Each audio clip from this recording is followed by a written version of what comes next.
when I obtained a visa, probably going back about like 25 years ago, I remember it being a pretty stringent process and a little bit overwhelming. Yeah.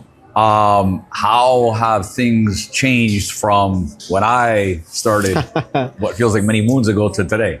Logistically, it's easier. The consulates are getting easier in a way that they have instructions on how to do things now instead of just apply and see what happens. Right? No, they have a structure now that tell you what to do. So it's easier for you to apply and know what's required from you to get these types of visas. And I like to talk about the investor visa, which is a lesser known visa. And I think, if I'm not mistaken, the one that you enter with. Yep. That's initially how I came. And again, it felt like a pretty arduous process, right? I felt like, I mean, what didn't I have to show to try and get that visa? Yeah, it can be overwhelming. Right now, believe it or not, for Canadian citizens, they only let us submit 50 pages. And that's your whole application. So think back of when you first applied to your visa, how many pages you had to submit. Now they condensed it to just give me these 50 pages and I'll make a decision based on that. Wow. Right? Okay. For Mexico, it's like 100, but for Canada, it's 50. So that poses a really good question, which is, as Buying America, our objective is to help foreign nationals around the globe invest in opportunities in the United States. Yeah. So how different would the process be if, let's say, it's someone from Japan or Australia or, as you said, Canada, Mexico? Is it a different process for each person coming from the various country? Yes and no. So it's the same visa. It's the E2 visa, same requirements, different steps to get it. So every consulate has its officers that determine whether you get the visa or not. One thing about immigration law is that it's very subjective to the officer that's interviewing you, that's reviewing your case, right? So what might qualify in Which Canada, sounds like a disadvantage, right?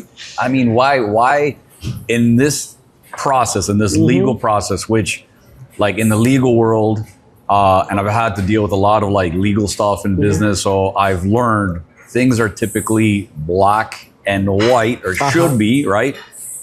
Why would there be any element of subjectivity to it? The answer is, I don't know. But what I can guess is every country is different and the US law has to adapt to, let's say, so one of the requirements is source of funds. Source of funds is different to prove in Japan than in Mexico and than in Canada. So they have to apply or to adapt to those different things in every country to make sure that they comply with the law in the US. So I understand why there's some subjectivity to it.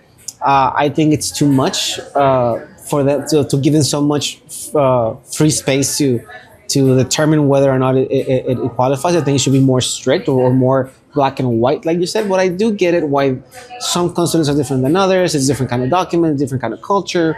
So you gotta understand the culture, understand the documents to be able to apply those documents to the US law. Right? So would you say that there is a preference, like some countries over others, that the US wants?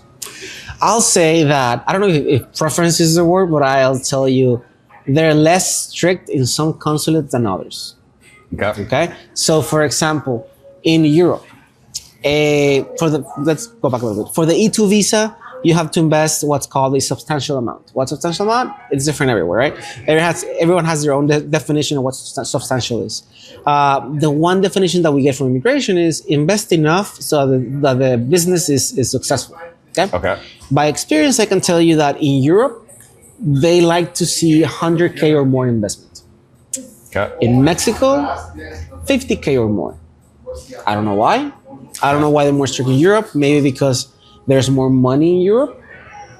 Hard to tell, but there are different standards in every different consulate.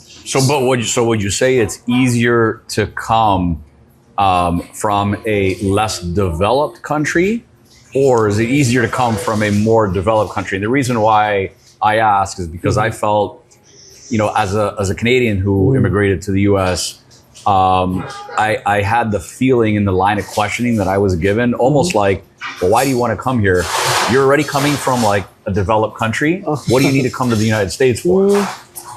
I'll say, so in my experience, E2s from Canada are easier to get approved than Mexico. Okay. So that counters the point you were making. I'll think it's, I don't know. I'll be guessing at this point, but I'll say it's, you're less questioned on developed countries because there's less. So the investor visa, at some point you got to return to your home country. It's not a permanent visa, Sure. right? So one of the requirements is that you're going to eventually leave. If you come from a developed country, then there's more of a chance that you're going to come back because your country's fine, right? Sure. But if you come from a country where there's war or the political future is uncertain, then you might not have a reason to go back. So they might be more strict with you on that end, on that point.